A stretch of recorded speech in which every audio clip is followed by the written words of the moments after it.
This must be recorded for documentation purposes. Okay. So as far as the government is concerned, there are three parties, the man, the woman, and the state. But as far as the creator of the marriage is concerned, you are only two parties. I will explain that later on. There are only two parties in the marriage. This is human law. So what I will tell you later on are divine laws that talks about the design of the marriage. Considering that the state provides for the duties, privileges, and restrictions which are deemed written into every marriage contract. Unlike ordinary contracts, which may be terminated or rescinded by the parties upon mutual agreement, the marital bonds can only be severed by death or upon a court declaration of nullity or annulment. So you only have two options when you enter into marriage: either live by it until death do your part, or if you cannot live by it, you have this option to declare your marriage null or void. Okay? That's your only option here in the Philippines. We have no divorce yet. I don't know, again, if they will pursue that, given the strong opposition of the church. Because the church believes that when you enter marriage, there's no way out. Okay? Only by death. And no other options. Annulment, although they have it in canon law, they don't emphasize that. Article 2 says, no marriage shall be valid unless these essential requisites are present. What are those? Number one, the legal capacity. When we say legal capacity, are you totally single? Are you not convicted of any crime? Because the government may allow you to get married, but after the marriage, you will be imprisoned. So what happened to the institution? Okay? What will happen to the needs that the parties will have to supply to each other? Second is the consent really given in the presence of the solemnizing officer. Are you not forced, or were you not forced to marry the person in front of you? Diba? Talaga bang kusang loob ang pagbibigay mong ng pagpayag sa pag-aasawa sa lalaking kaharap mo o sa babaeng kaharap mo? Binibigay o sinasabi yon sa harapan ng nagkakasal. Okay? Hindi ba under duress or hindi ba under threat? Baka tinakot ka. So it must be known at that time para hindi ituloy kung ikaw man ay tinatakot o baka may nakatutok na baril sa'yo, no? While you are saying, I do.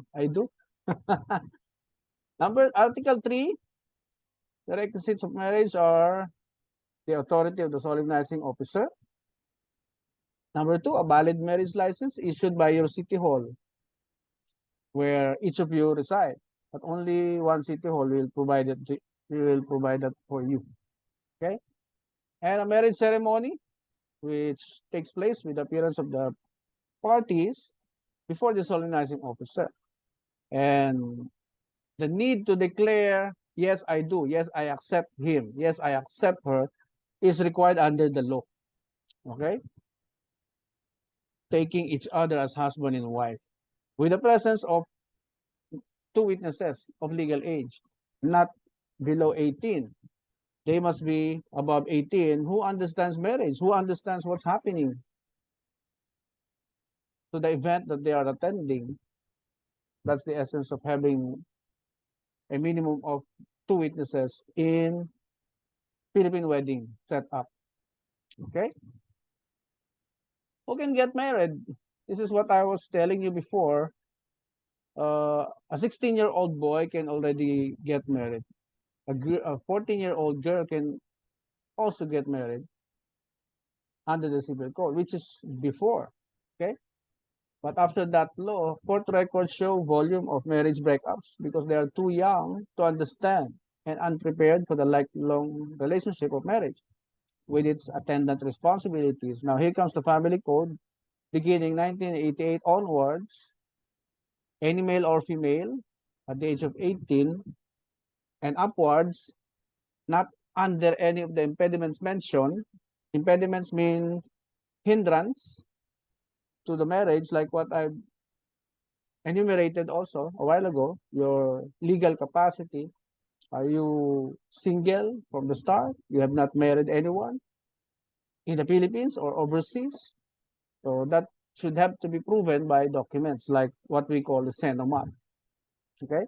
And for foreigners, you are also required to get proof from your embassy that you have not been married back home from your home country. There is no system yet in place that connects the embassy here to your homeland. To, in just one click, they cannot check that if you are single or not. So what they do is to ask you to swear or declare it under oath, which has an attached criminal liability if they found you to be lying later on. So that's the reason why you have to take your oath saying that you are single and have never been married before in your hometown. So that swearing has a criminal liability. Okay? There's a chat here. Yep, I do. Rule on marriage ceremony or rule on this. Yeah, marriage ceremony. What does the law says about marriage ceremony? Here's the answer. Article 6. No prescribed form of or religious rite for the solemnization of marriage is required. In other words, the law does not or will not or does not require you to perform a particular religious act or tradition for the solemnization of your marriage. You only need personal appearance, both of you. That's why online marriage is not allowed here yet, because there is a chance also that the parties are being forced to marry someone else if they do it online. The presence of any threat will not be seen on screen. Personal appearance in the presence of the minister and, of course, the two witnesses. Persons who can solemnize marriage, the judges of the court, the justices of Supreme Court, Court of Appeals, Sandigan Bayan, and Court of Tax Appeals. If you wish to solemnize their marriage by these justices, you just write them a letter and get an appointment.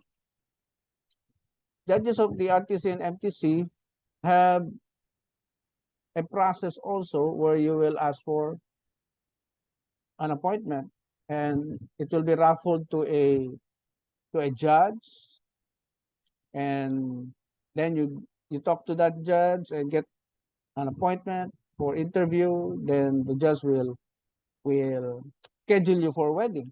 Remember that judges do not go out. They don't perform weddings outside. Okay?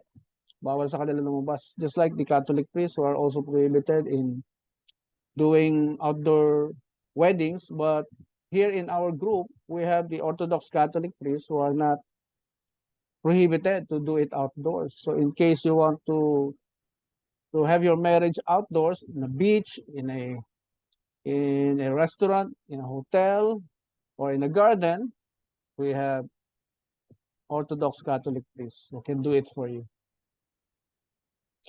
What else? The second group of people who can solemnize your marriage are these people: the priest, the rabbi, the imam, or minister of any church or religious sect, duly registered with the Philippine government, provided that at least one of you should belong to the solemnizing officer's church or religious sect, or what we also call same belief. One of you should have the same belief of the minister solemnizing your marriage. The rest are irrelevant to discuss. As long as you are not on board a plane on a ship, you don't have to discuss this. But once you are there on board, the captain can solemnize your marriage, or the pilot, or your consul general here when you choose to for your embassy to solemnize a marriage. Okay. Now I'd like to show you the parts of the marriage contract. This is a sample of the KRASAM, or the Authority of the Ministers, issued by the Philippine Statistics Authority, or PSA. PSA is the government agency tasked to facilitate the issuance of this authority to solemnize marriage. Because most of these solemnizing officers outside the justices or judges are from religious groups. So you can see that PSA, being the government agency, are authorized to get all the applications of the religious groups, whoever they will endorse, and they will issue the necessary certificate of authority, which we call KRASAM. In the encircled part below, you can see the jurisdiction or the territory that he can solemnize marriages. Some of them are only limited to some areas. So you have to check. Otherwise, the marriage may be a candidate for nullity because of the defect on the authority of the solemnizing minister. So Article 8 talks about the marriage venue. The marriage should be solemnized publicly in the chambers of the judge or in open court, in the chapel, in the church, or in the office of the consul general. Outside this mentioned venue, where you have chosen a beach, a restaurant, you will have to write a letter request to the solemnizing officer that the marriage will be held there and requesting him to do it there at a house or place designated by both of you in a sworn statement. So this will look, this is what it looks like. It will be not, it should be notarized. Okay, a letter request.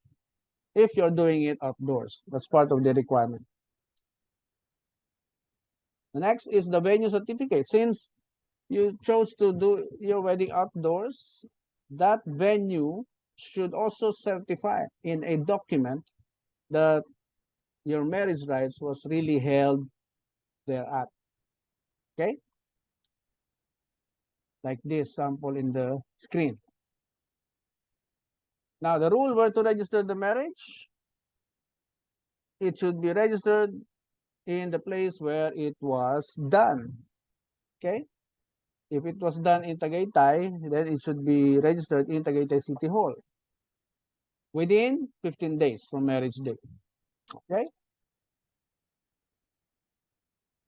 Now, you will have to apply for a marriage license. This will be the form that will be presented to you by the civil registrar. You will be asked to fill that out and submit it together with your certificate of attendance here in this session, your CENOMAR, and your birth certificate. The CENOMAR will answer the question of you being single. The birth certificate will answer the question of you being of legal age, entering into the marriage. Okay? Then you will be given a document like this called marriage license from your city hall where you applied. Okay, this is a 10-day process. This requires a 10-day process. And on the 11th day, you can get it and you can have your marriage rights done or celebrated within the next 120 days. Okay? 120 days, that is valid for 120 days or 4 months. Yeah. If 4 months have lapsed and you fail to do your ceremony, then you have to reapply for another one. Okay? Next one is the rule on marriage license. Oh, I've mentioned this already. 10 days process. and validity of 20 days, 120 days. No valid marriage license, no valid marriage. Okay, so you really have to go through the process of waiting for 10 days. Why 10 days? Because they post it outside the city hall, telling everybody with your picture on it that you are getting married to this person. Anyone who wants to oppose or has any knowledge about any impediment of any of these parties, come to this office and disclose it. Okay? That's the reason why they have to post it for 10 days. Any questions so far? No questions? Can you hear me now? Oh, yes. That's great. Finally. Now, the requirements for marriage license, do you have any idea now? Look at the screen. You can screenshot this.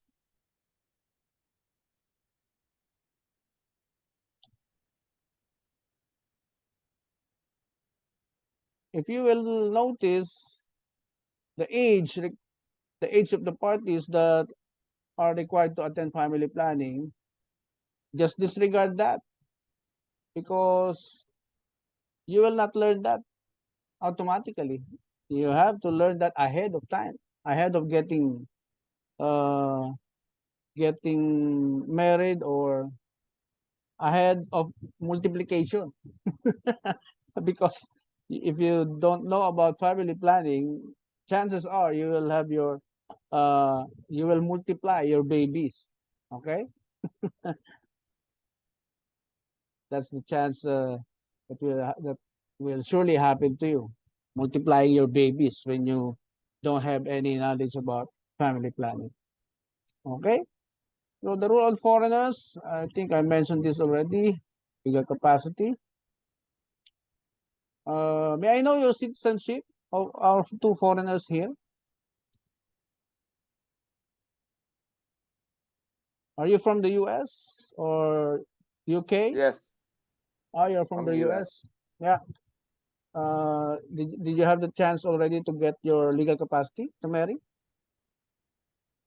I think I is it called the contract?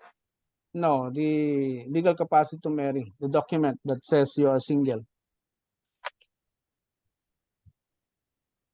I think I do. Yeah, I think they require an online appointment. They they just they just required Okay. that effective October or Oh, November 1. okay. Yeah, get an Online online appointment, appointment. Yeah, access your embassy website. embassy website. Okay, Yes. appreciate that. Yeah. Okay, the rule on marriage. The marriage prenuptial agreement. In this box, you will notice item 18 or 15, 16, 17, 18. Okay. Item 18, there are two boxes there. If you have prenuptial agreement, you have to tick the box. If if there is a tick on the second box, which means you have not entered. Okay? The second box says you have not entered.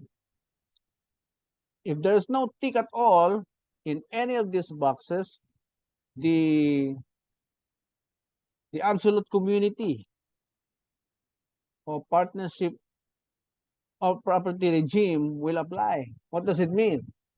Because you did not agree on your assets to be separated before you enter marriage, the law will treat your relationship, your marriage relationship, as a conjugal common absolute regime, which means everything that you own before the marriage and everything that he owns or she owns also before the marriage will go to the marriage. In other words, the institution will get its funding from both of your assets that you own exclusively when you are single.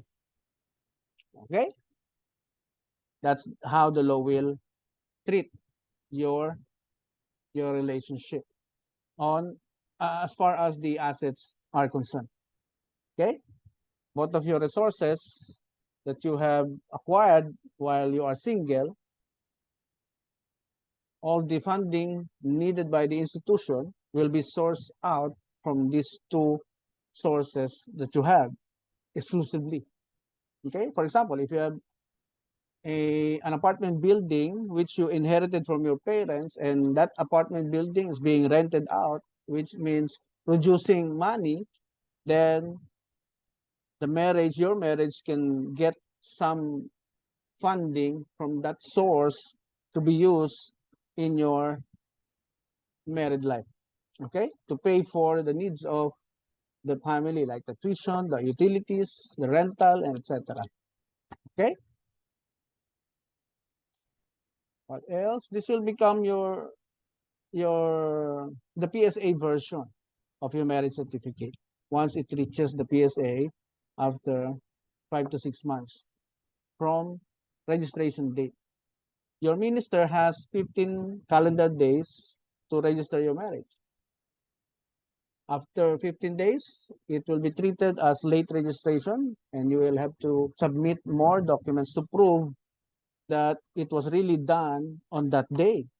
Because the moment it lapses the 15-day period to register, the government will have doubts already. They will doubt the genuineness of your marriage documents. Okay? So make sure that your minister will register that on or before the 15-day period. Because it's his duty. No, Article 23, it's his duty to furnish you a copy of your marriage certificate and to register the same 15 days after the marriage. Article 23. Now, for those who are exempted to marriage license, yung mga nagsasama na ng 5 years, you have 30 days to register it pag ginamit nyo ang Article 34. Okay? Now, we only have 1, 2, 3, 4, or 5 types of ceremonies in the Philippines. We have the Catholic ceremony, we have the Christian ceremony, we have the Muslim ceremony, and the non-sectarian or non-religious ceremony. But sometimes they have wedding symbols like the veil, cord, candle, and of course the ring cannot be taken from any of these types of ceremony. There will always be a wedding ring. Now, the non-sectarian or non-religious thing, we call it civil ceremony. Okay? Okay, I think these are all, I have explained all of this a while ago. I will skip this, then I will go to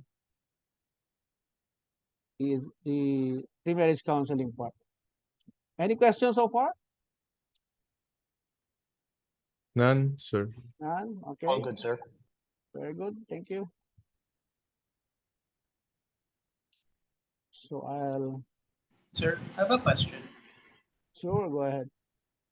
So after we get married, after the date of the wedding, it's if we're having a religious ceremony, it's the priest's and the church's responsibility to forward that to the registrar. Yes, yes. So there should be no action item from our end. No. No more obligation on your end after the ceremony. The obligation now lies to the minister, and he has 15 days to register it to the city hall where the marriage happened. Okay. Yeah. Thank you. You're welcome. Any other question or clarification? Because we are required to tell you this, so you won't blame the government later on, huh? For your ignorance, okay? So we are obligated to teach you this also.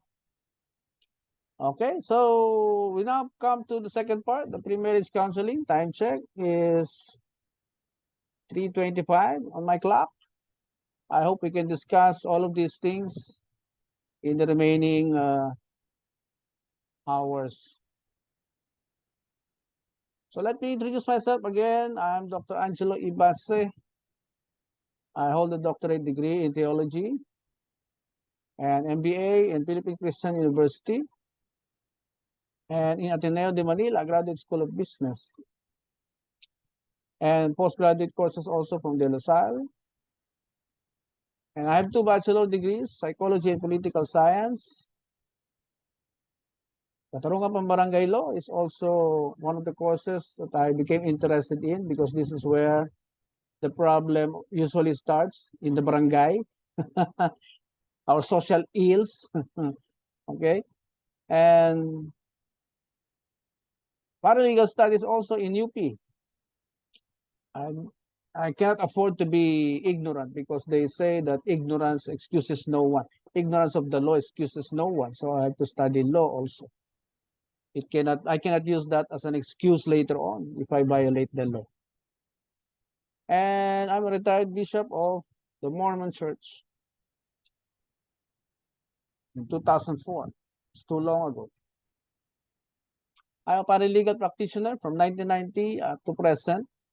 I have been in the actual practice of marriage and family law, enforcement and or application for over 30 years, working with reputable senior lawyers of the following law firms: Puruganan, Chatutane, Ilzar law offices, Magalos law offices, and currently BCIDP law offices, which me and my wife founded.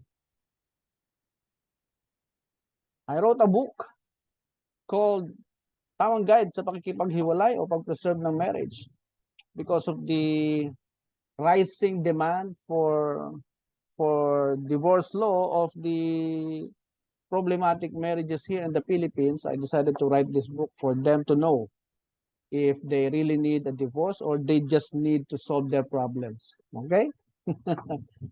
Because we cannot apply a permanent solution to a temporary problem. Okay? Maybe we just don't realize it, that our marital problems are just temporary and curable. Actually, you just engage an expert to solve your problems. And you don't have to resort to separation right away. You need to go to the right process also. So it has the foreword of 2 law experts. No? My book has the foreword of 2 law experts.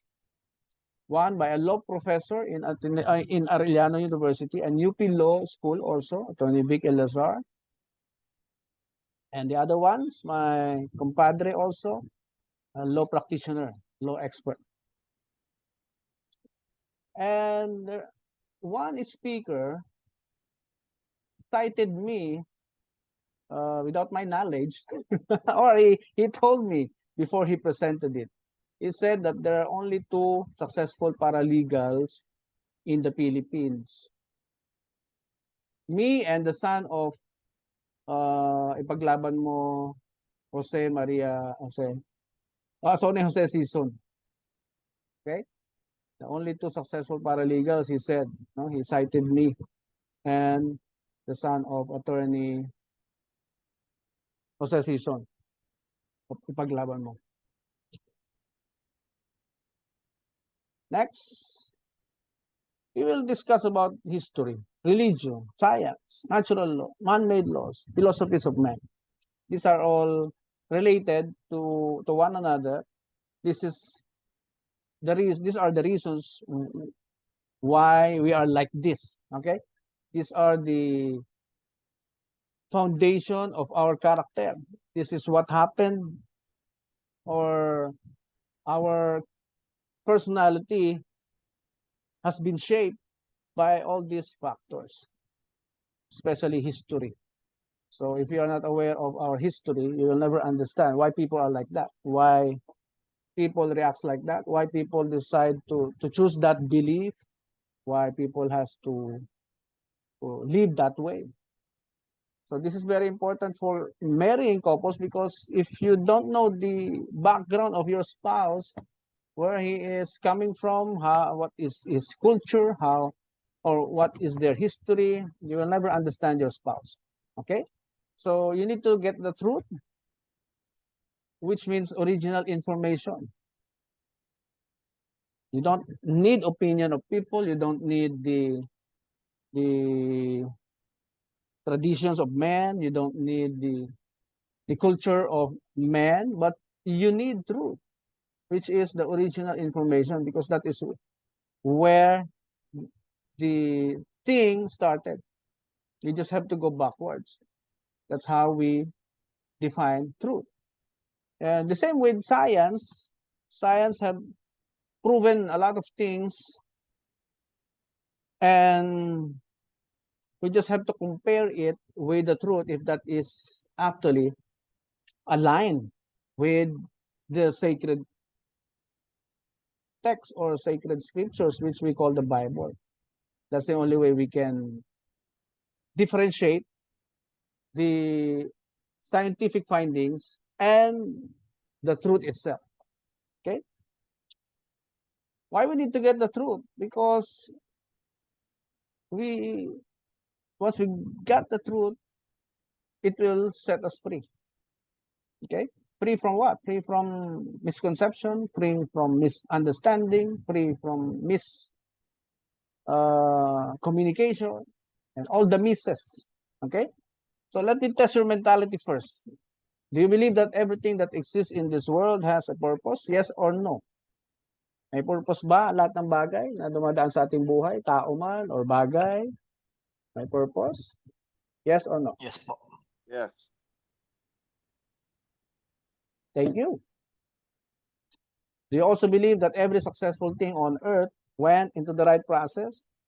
Na lahat ng mabubuting bagay na na-enjoy natin, appliances, career, our job, our family, our marriage, it went to the right process. That's why it is successful now, being or giving benefits to us. Yes or no? Yes, doctor. Yes, thank you. Do you also believe that we are designed only as one unique human being? One eye, one ear, one arm, one leg, one thumbprint. No one is the same. Even the twins are not the same. They have different thumbprint. 8 billion, over 8 billion people on earth. Every human being is unique. Yes or no? Yes. Yes, thank you. Our eyes are even different from each other, if you notice that. We also believe that every stable and functional institution or structure that stands on earth is held by a strong foundation beneath. No, every building or heavy structure has a foundation beneath or below. Yes or no? Yes.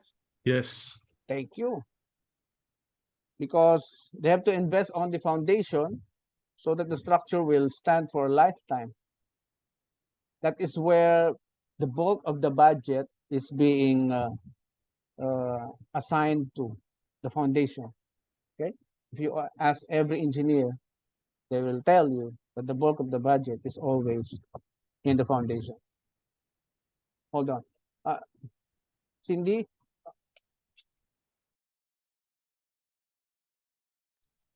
Every product released on Earth, man-made or naturally made, every product. Remember, everything that we hold, our laptop or cell phone or TV or air conditioning, and even the animals, the success of it to function well is built in, like the fish or the fishes of the sea. The capacity for them to swim are already built in. The birds, the capacity to fly are already built in, right? And the same with the human beings, which we sometimes miss. The capacity for us to success is already built in. We just don't believe sometimes. Okay? Do you believe this? Yes or no? Or you Yes. doubt? Oh, yes, thank you, thank you. Are there anyone doubting this? That would be a problem. Okay, let's move.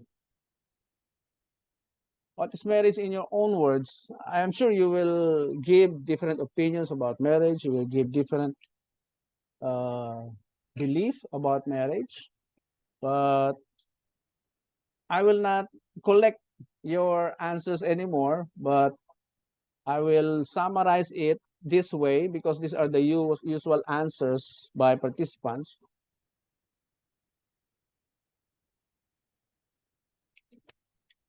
They say it's a permanent contract, no expiry date, no turning back. It's a lifetime commitment, no returning to parents, and the union of two souls. These are the common answers. So if these are the answers that we know about marriage, if these are the concept of marriage that we know, is it very crucial then to choose the right person from the beginning? Very crucial? Yes. Yes, because you can only marry once. Yep. You can only get married once. Because if you got married twice, you made a mistake, which means you made a mistake, and that is already a decision. Okay? When you made a mistake, then you did it again, it's already a decision, according to experts. Okay? So let's choose the right person from the beginning, because there is no way out, only until death will separate you. Socrates, my favorite Greek philosopher.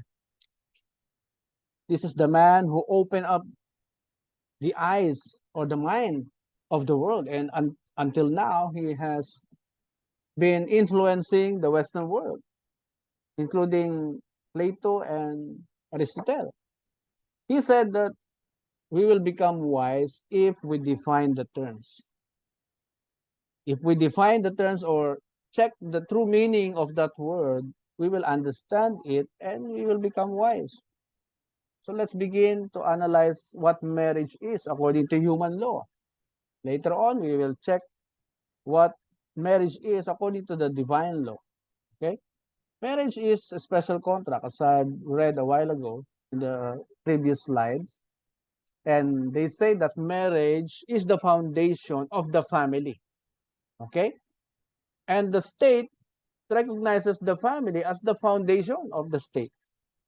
So let's do it this way. There is the state, there is the family, there is the marriage, three parties, the state, the marriage, and the state, the family, and the marriage. But who is the foundation in the marriage? That's the question now, because it stops there. Huminto na sila doon. Ang sinasabi na lang nila, marriage is the foundation of the family, and family is the foundation of the state.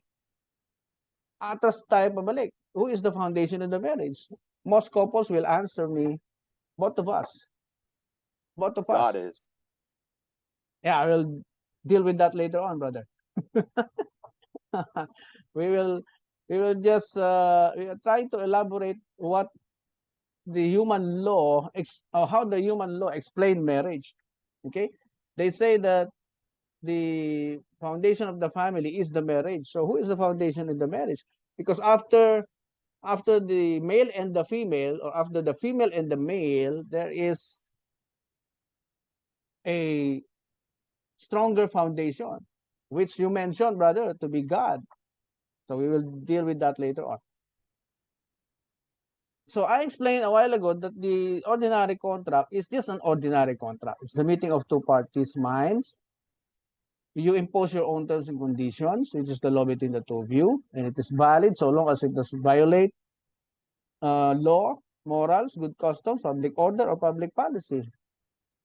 It is inexistent or void if the cause, object, or purpose is contrary thereof. Your contract will be inexistent or void if it is violating some laws or good customs, or it's immoral, or violating public order or public policy.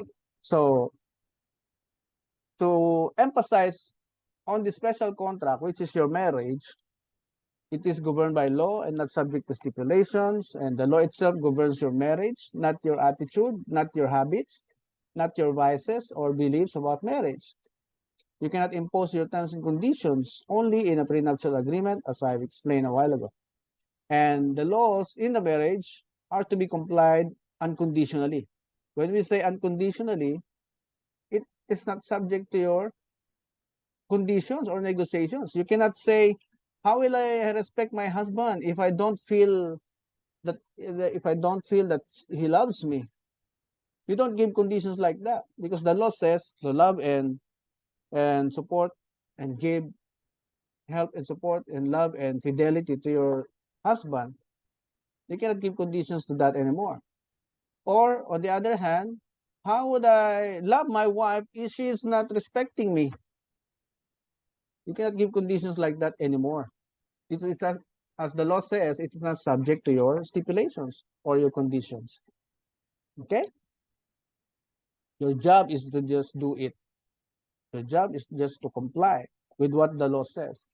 You know, in my research, most of the cases in the United States that tells about the importance of marriage says once the relation is formed, the law steps in and holds the parties to various obligations and liabilities. That's why they require the document to be registered in the government, because the moment you turn your back to that document that you signed, the law will run after you. The government will run after you. Okay? Because you have obligations that you signed for, Okay? And it is an institution in the maintenance of which, in its purity, the public is deeply interested. For it is the foundation of the family. Again, this is a U.S. Supreme Court ruling that tells the same way, or gives us the same concept about marriage, without which there would be neither civilization nor progress. Okay? It's like they are saying that your marriage or the society should benefit from your marriage. Okay? That's what they are saying. The relation in Adams versus Palmer, the most important as affecting the happiness of individuals, they already studied that when a person is happily married, of course, his happiness or her happiness will reflect to the society. If she is depressed or he is depressed, it will also reflect in the society, because they are saying that the true basis of human progress is getting married. Okay? The marital relation, unlike ordinary contractual relations, is regarded by the laws as the basis of the social organization. The preservation of that relation. What is that relation? Your marriage. The preservation of your marriage is deemed essential to public welfare. Okay? It's the public who will surely benefit from the fruits of your marriage while living together. Okay? I'll skip these two celebrities. Now, this is how marriage began. So this is how we will answer the foundation. Who is the foundation in the marriage? We need to understand that the marriage started from the male, followed by the female. If there will be no female accepting the proposal of the man, there will be no marriage. Okay? The man will remain single. Kung walang papayag na babae sa proposal ni lalaki, walang magiging marriage. Di ba, girls? Di ba, no, Eliza? Di ba, Yes, no, sir. Di ba, no, Ma'am Mary Grace? Mary Grace, Yes, sir. sino ang fiancé mo? Pakilagay mo Si nga. Evis. Oh, Evis, kinuha. yeah, Mary Jane N. Lagay mo lang po, paki-rename mo po. Okay. And Miss Irene, Margaret, Isa, and Jen. Di ba, no? Kaya naman kayo pumapayag magpakasal because merong pinangako sa inyo tong mga poging husband, magiging husband ninyo. Di ba, no? Tama ba? May pinangako sila? Ha? Meron o wala? Problema yan. Kung wala namang pinangako, bakit mo pakakasalan? Ha? Walang reason. Anong reason? Ba't mo pakakasalan? Di ba? Oh. There must be a reason. Ba't ka pumayag na maging asawa niya? Ha, girls? Tanungin nyo nga, balikan nyo uli. Ano ba yung pinangako mo sa akin? Ba't ako pumapayag magpakasal sa'yo ngayon? Nakalimutan ko na eh. Sabihin mong ganun. Ha, Ma'am Aisa? Naalala mo ba kung ano pinangako ni EJ? Ano pinangako niya? Bakit mo siya pakakasalan?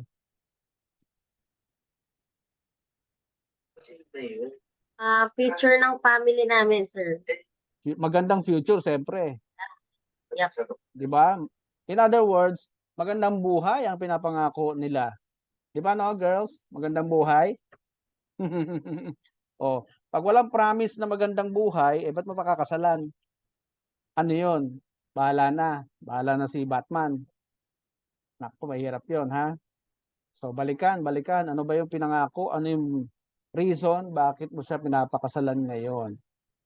So, pag may pumayag na babae, na bola, sa Tagalog, no, na convince, a marriage will be created, followed by the creation of your family once you have kids. Okay?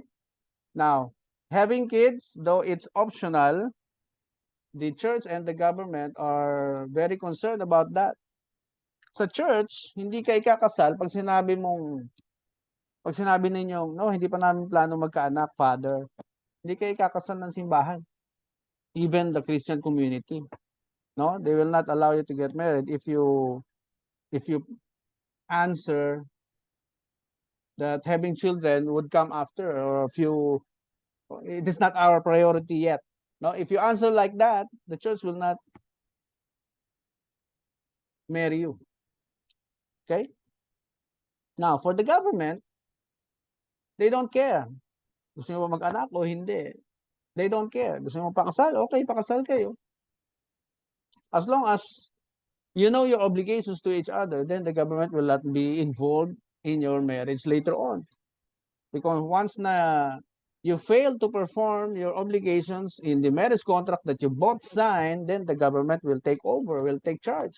Because your problem will go out of your house and you will report to the authorities about your husband physically assaulting you, or your husband being infidel to you. Okay? Then the government will be involved.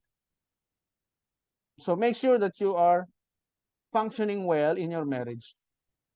Because the moment you took out your problems to the society, then the community will have problems also. Okay?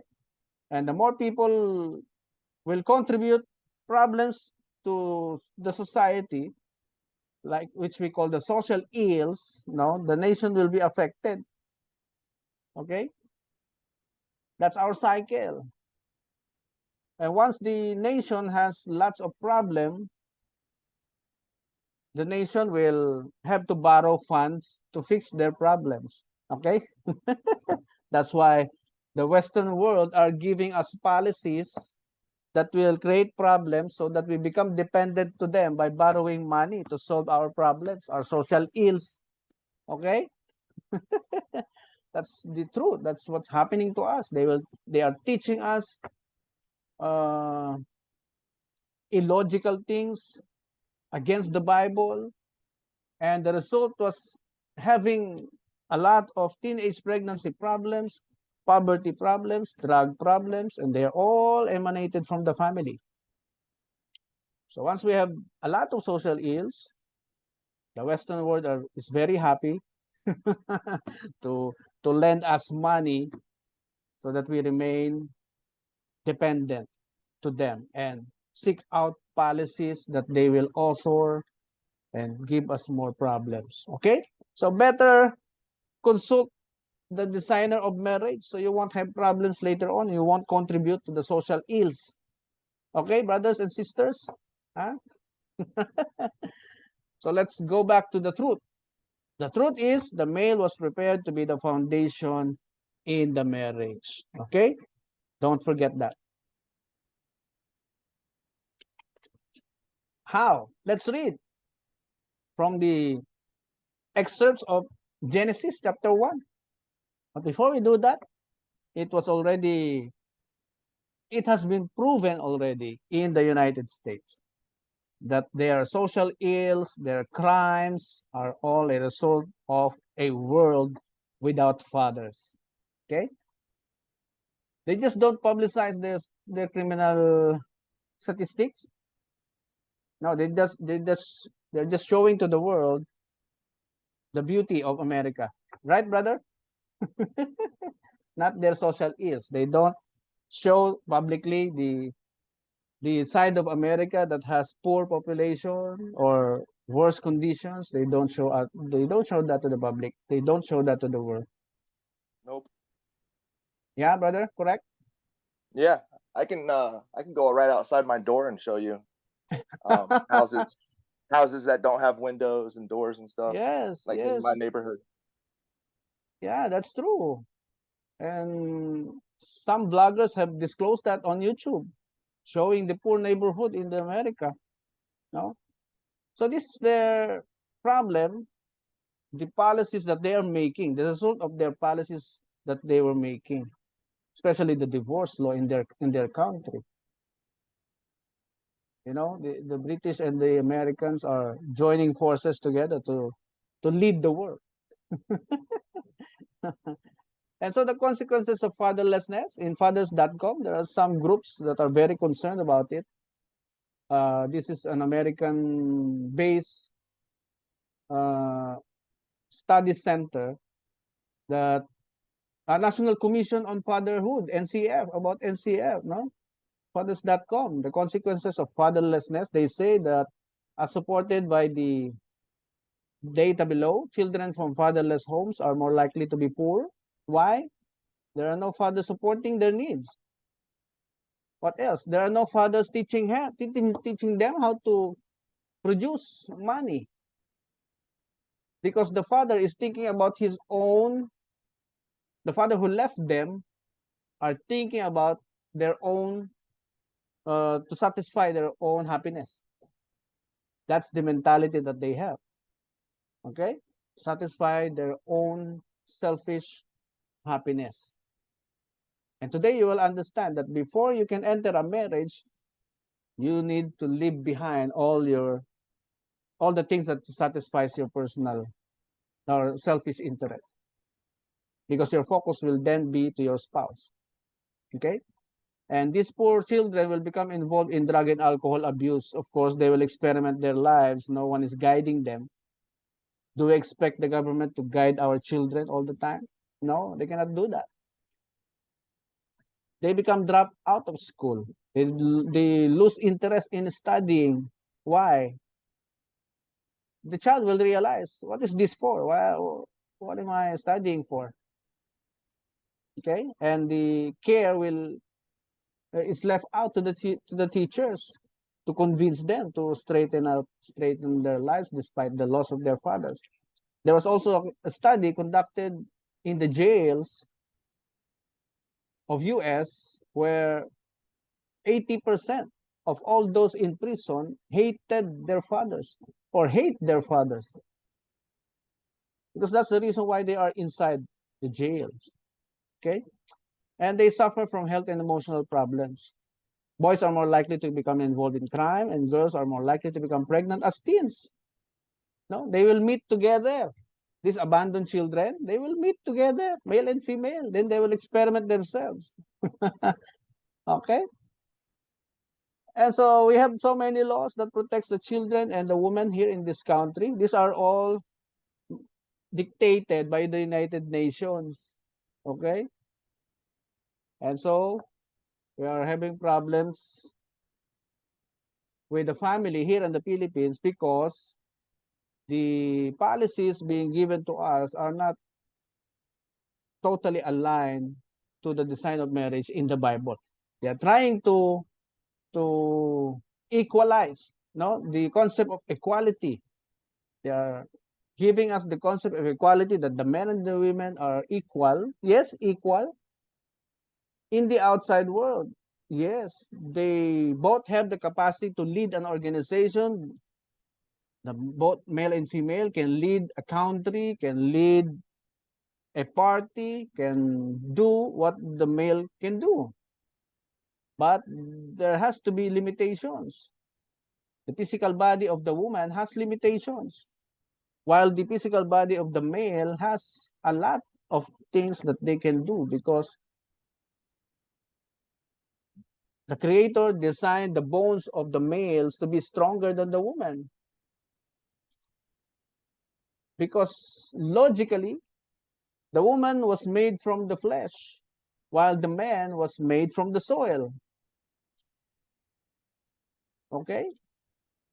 And they are trying to remove that truth to us by inserting policies that are not aligned anymore in the Bible, telling us that God is not updated anymore.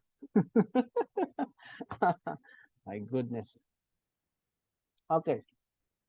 You cannot bring the concept of equality into your marriage. You will only clash. Remember that. Future grooms and future wives, especially to the wives. No, I call your attention, girls. Do not bring the concept of equality into your homes. You will only clash together as husband and wife. Okay? Because there is only one ruler in the family. You will read that later on in the Bible. I will show that to you. So many countries have been declaring that the family is really the foundation of a great nation.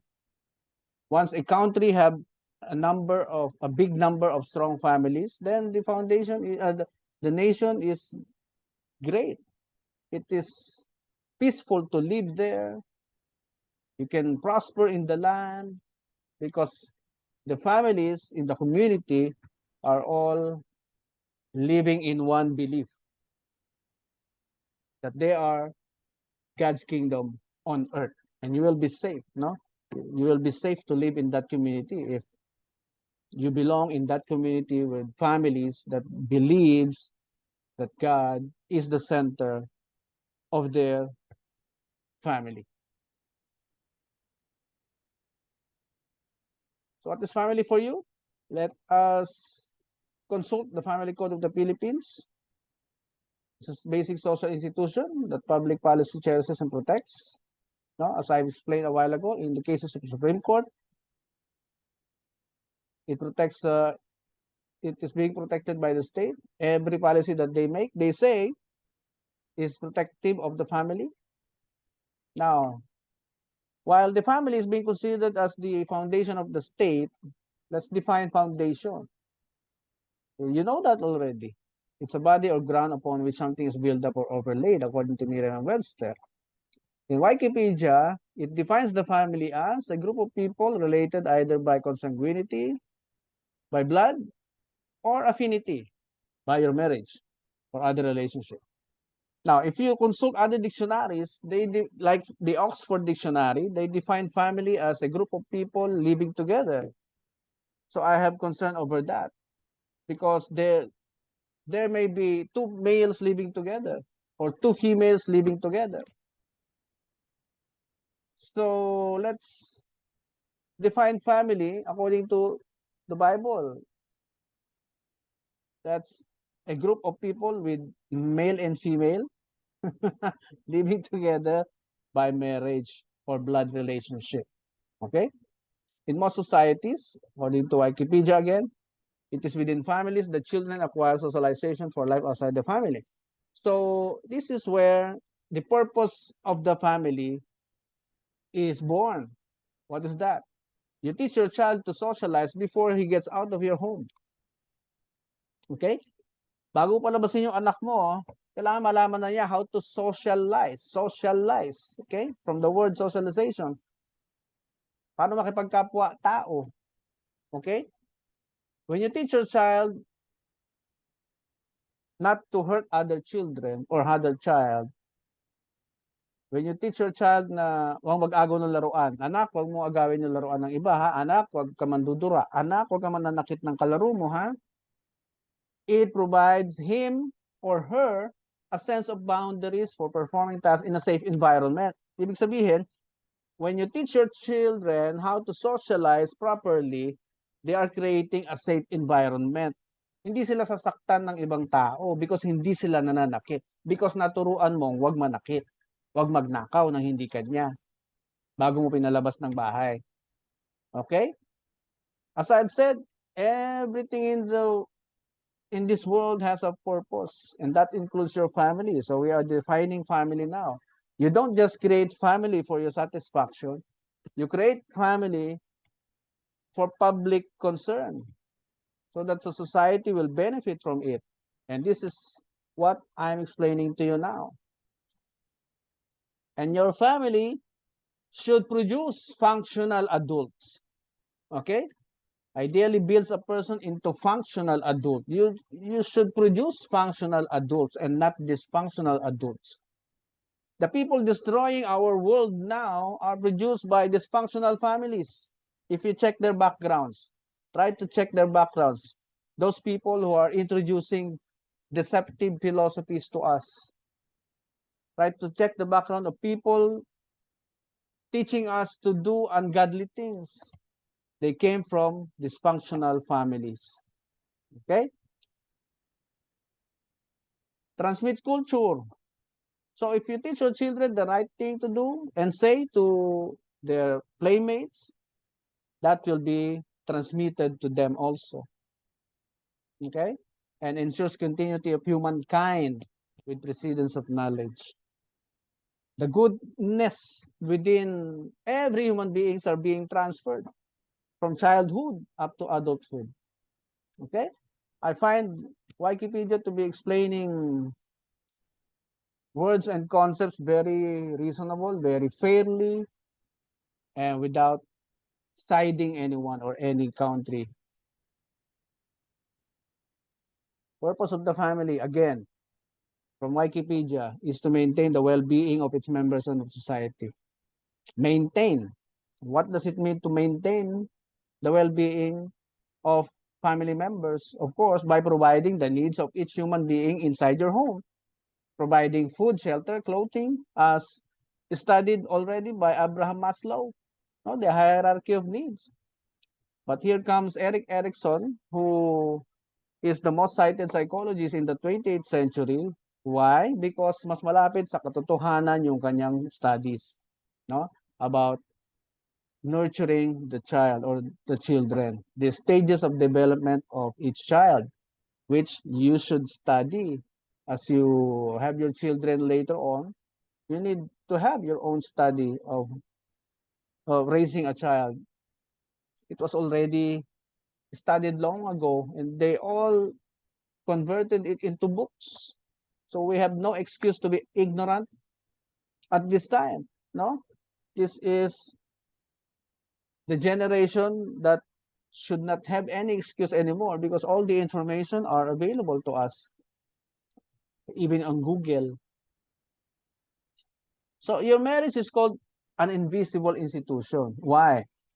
Because people don't know if you are married unless you are wearing your wedding ring. Maybe that's the reason why a wedding ring was created or invented. Okay? Because it's an invisible institution, which requires invisible foundation. What is that? Knowledge and application of principles. Knowledge and application of principles. Can I request for another break? We are already loaded with a lot of information. Can we have 10-minute break again? Yes, Okay sir. lang? Yeah, snacks. Yes, bro. Please have your snack for a while, 10 minutes. Remain in the Zoom. See you after 10 minutes. Yes, sir.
Hello, everyone. I'm back.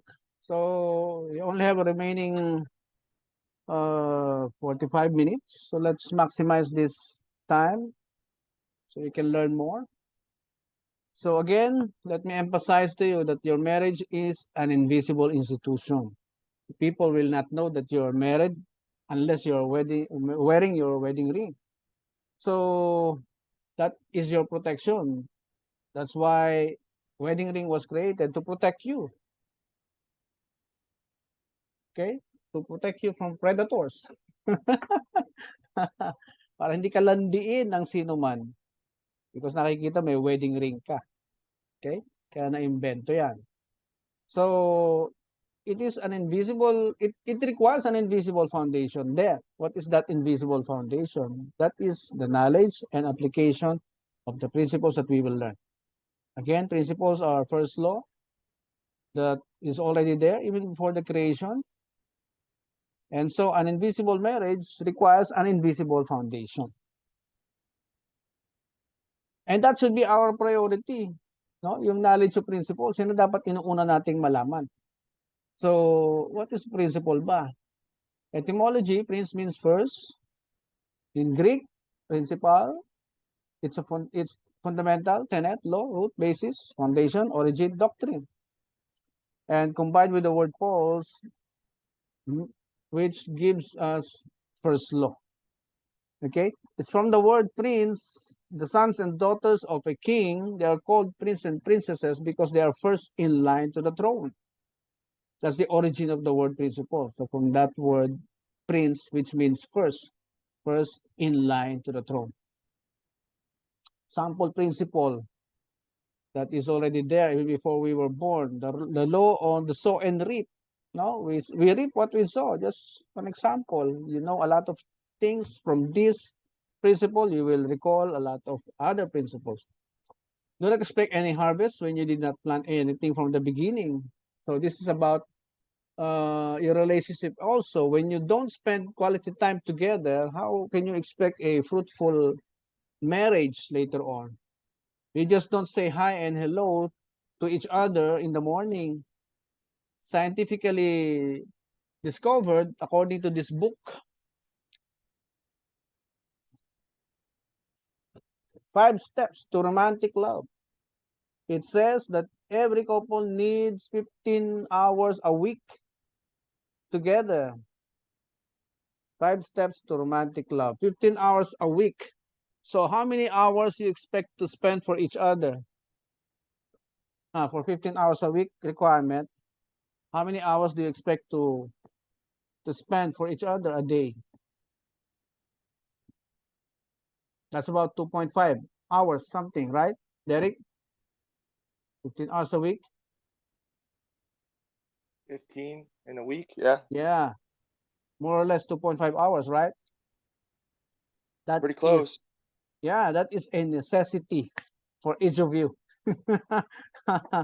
Don't expect sweetness later on from your spouse if you fail to invest your time and attention to each other at the beginning. Okay? From the beginning. Whatever you plant, you harvest later, good or bad. Don't forget this principle. You need to apply this principle. You need to plant for you to enjoy your harvest later on. Okay? No planting, no harvest. Don't expect your child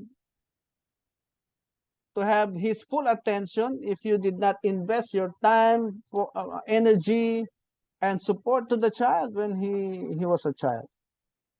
Okay? Many parents failed in this matter. They entrust the care and welfare of their child to the nannies, to the house helps. And so the child became very close to the nannies than the parents. Okay? Now, principles, when violated or unheeded, it has built-in punishments. No need for courts and judges. They are built in. Okay? When you fail to follow principles, the punishments are built in. If you comply with principles, then you get the benefits also. It's built in also. We can never argue with principles. No human being can. We cannot give conditions to principles before we obey. We are not entitled to our opinions against it. We can only benefit from its built-in benefits. It has built-in benefits also if we choose to obey or apply them in our life consistently. Okay? Now we go to natural laws because these are also a principle. First law, natural law. According to natural law theory, all people have inherent rights conferred not by act of legislation but by God, nature, or reason. Okay? It was not given by the Congress, it was not given by the state, but it's a natural law being programmed to our body that we cannot disobey or we cannot give conditions before we follow. For example, try to stop urinating. Huh? That's the natural law also built into our body. Diba? You cannot stop your call of nature. It has to be released. Okay? You cannot violate that. You cannot control that. As simple as that. That is called natural law built into your system. Okay? You cannot violate that. Now, Galileo Galilei said that humans and all things on earth were subject to natural laws, which physics and mathematics could describe. Science had already discovered the very organized system running in our body. We are all subject to natural law. We just have to follow and don't give any conditions, just follow. And all of these philosophers that I've studied, all their writings from time to time, as you see, we are surrounded by books here. We are following all the words of these people. And they have one thing in common. I discovered that they have one thing in common, which is stay connected to nature. And you will never go wrong. Okay? And your marriage is covered by nature. Okay? Nobody has ever disputed that. And the guiding principles can be found here about the creation of man, about the creation of marriage, about the success in our health, the laws of God. It contains history and natural law. Okay? When you deal with God, you are not entitled to your opinion. Democracy is the product of the Greek philosophy. You cannot find democracy in the Bible. When you deal with God, especially his marriage product, you only have the obligation to comply, to follow. You don't comply, then you suffer the consequences, even without going to the courts. Okay? You don't comply with being faithful to your wife, oh, then some wives are also doing the same thing to their husband. Okay? So better connect to your nature. Do not violate the trust or the principles surrounding your marriage relationship. So this is not a book of recommendations. It is about the true creation of the earth and the human beings, and it's a government called Kingdom, a king and his royal family. If you study that book, you should have that book in your home and read it together as a couple, one chapter a day. I'm sure you will get all the keys to be prosperous in the land. You know, that's why that Bible was kept to human beings for so many years. There was a time in our history where when you read the Bible, you will be killed. Right, Derek? Diba? Yep. You will be killed when you read the Bible. That's why it was kept to us for so many years. Until one Catholic priest protested about it. Martin Luther. Oh, that's history. So, marriage is a holy covenant before God. Okay? Holy covenant. So, I said a while ago, there are only two parties in the marriage. Who are those two parties? God and both of you. because you are just one. Okay? God and both of you. So there are only two parties in your marriage. You are making a covenant to God. You are making a vow to God, not to each other, because you are both His products. Okay? You cannot make vow to each other. That is directly related to God, because He owns you, both of you. He owns you. Then you decided to unite. He still owns you. So whatever you promise to each other, it's like you are promising it to your Creator, to your God. Okay? Because you decided to become one. Okay, so marriage is the first and original institution in the world. It already existed, or it's already existing before any government was established, even before the barangay, Congress, or Senate was created by man. Marriage is not a product of the state, not even Congress, not even the famous philosophers. Marriage is a product of God. Okay?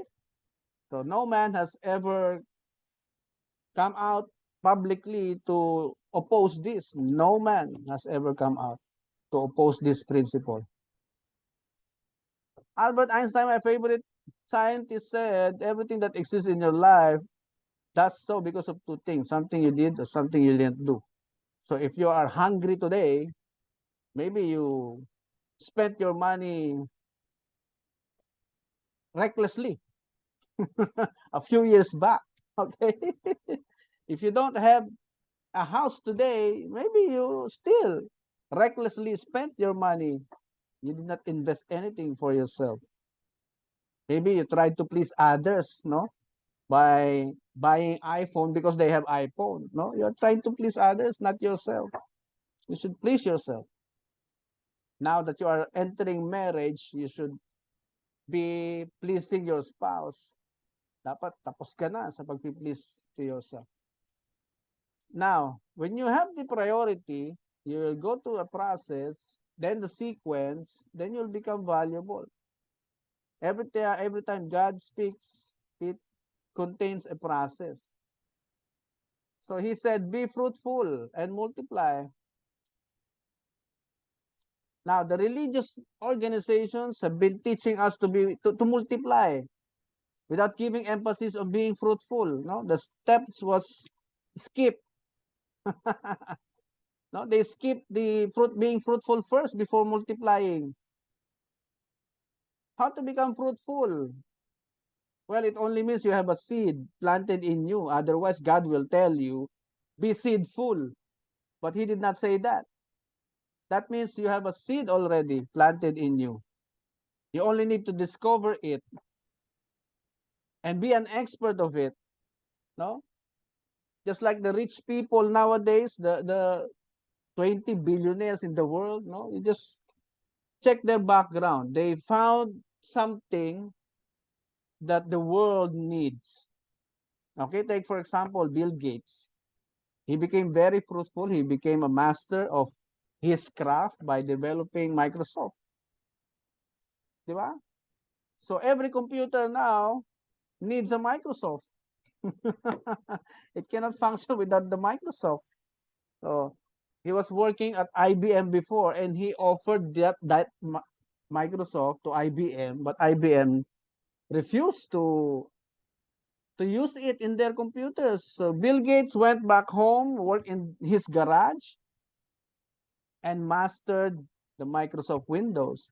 So he is now the wealthiest human being in the world. That even the World Health Organization is his own already. He owns the World Health Organization already. I don't know if he also owns the World Bank. Okay? And so he can dictate whatever he wants to the world, what's to happen to the world. Okay? Now, when you are fruitful, you can sustain or you can feed whatever or how many children you multiply, right? So it's a process. You just have to study well the words of God. What else?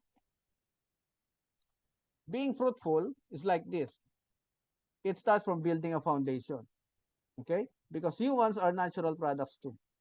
I'm telling you this is the economic part of your marriage. If you don't know how to produce your seed later on, then you will have problems with the pressures of life, the commodities, the price of commodities that will affect your relationship. You will be arguing all the time about your bills. But if you discover your seed and you let it grow, you become a master of it, then you can multiply that idea and you'll have a lot of businesses going on later on. This is not being taught in the religious world, okay? Being fruitful. That's why when people became rich, they get away from being religious. They don't need the religious anymore once they become rich. Okay? So look at the seeds here in the picture. They have a natural system built in to there to dig deeper, to build the foundation first before they go out of the soil. Did you notice that? They build their foundation first at the bottom to make sure that when they come out in the air, they are strong enough to hold their height later on. Humans, in the human beings, we can decide to not to build our foundation or not. Once we become ignorant of the marriage design, then we are actually destroying ourselves if we have no foundation or no knowledge about it. Okay? So this is also a process before we go to the rights and obligations, because this is the problem of every marrying couple. When once a person entered into marriage without developing himself, then there will be challenges later on in the marriage. That's why the experts are telling us to fulfill all your unfinished business in yourself before entering marriage. Because this is the process that God wants us to do. What? Love the Lord thy God with all thy heart, with all thy soul, with all thy mind, and with all thy strength.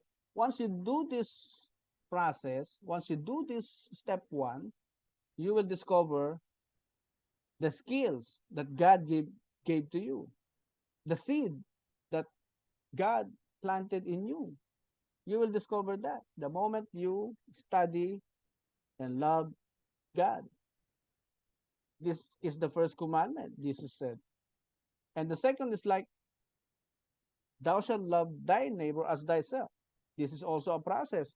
Do not love your neighbor unless you learn to love yourself. Because if you're not done loving yourself, you will be doing stupid things. Okay? Because when you love yourself totally, you will not do things that will hurt you or hurt others. Okay? That's the effect of it, of following the process. So, love yourself first before loving your neighbor. And that can be your spouse now, your future spouse. So, the question is, have you completed loving yourself? Are you willing to stop all those vices that you have? Mga sugal, paninigarilyo, pambababae. These are all self-satisfaction vices. You don't bring that to the marriage because the marriage does not need that. The marriage needs your focus to make your spouse happy. Ang kailangan ng marriage sa inyo ngayon, lalo na sa inyo girls, to make your husband happy. And how to make your husband happy? You have to know him well. Di ba? Kaya nga ang utos thou shalt love the Lord thy God. If you love God, you will study Him, how to love Him. If you are saying you love your husband, then you have the obligation to study your husband. His tendencies, his attitude, his habits. Study him. So you will learn how to deal with your husband. On the other hand, the wife. Husbands, you need to study your wife, her tendencies, her habits, so you will know how to deal with him or her later on. Because you started with love, loving each other, that's why you decided to get married. Then you have the obligation to know him very well. Then you have the obligation to know her very well. Because this is not about yourself anymore. Okay? Any questions so far?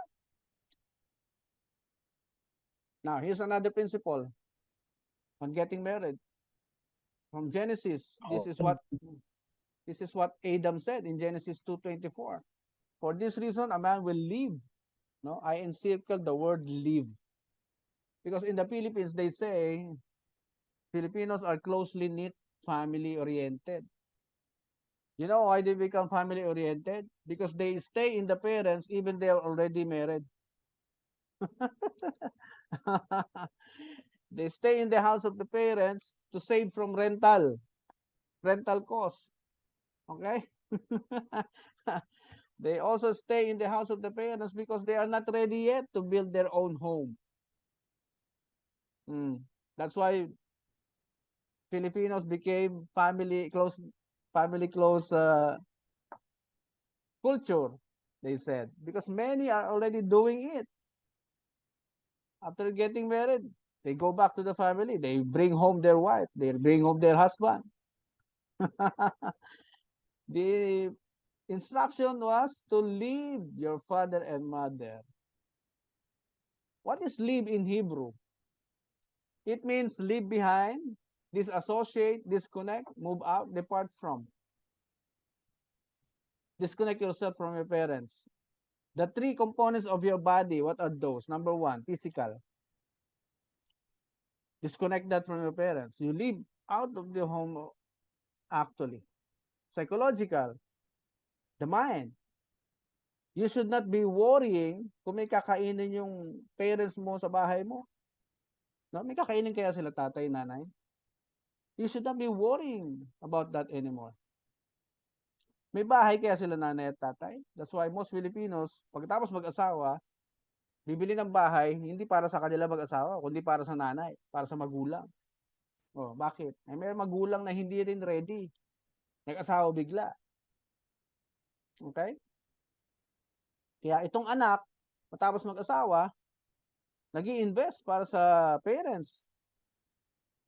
Eh, syempre, dapat yung binabayad niya doon sa mortgage para sa pamilya na ngayon na bago.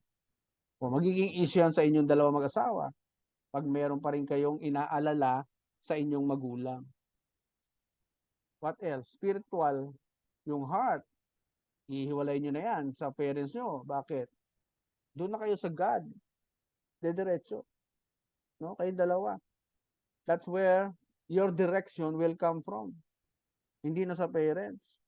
Nung single ka pa, yes, your parents are giving you direction. But once you are married, doon na kayo sa God magko-connect spiritually. God, we got married. Please bless our marriage.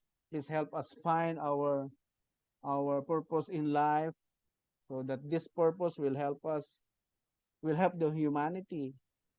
No, doon mabibless yung marriage ninyo kapag meron kayong something together na pinakikinabangan ng publiko, pinakikinabangan ng society, pinakikinabangan ng tao. You have a solution to problems of the people. Okay? That's how marriage works and prosper.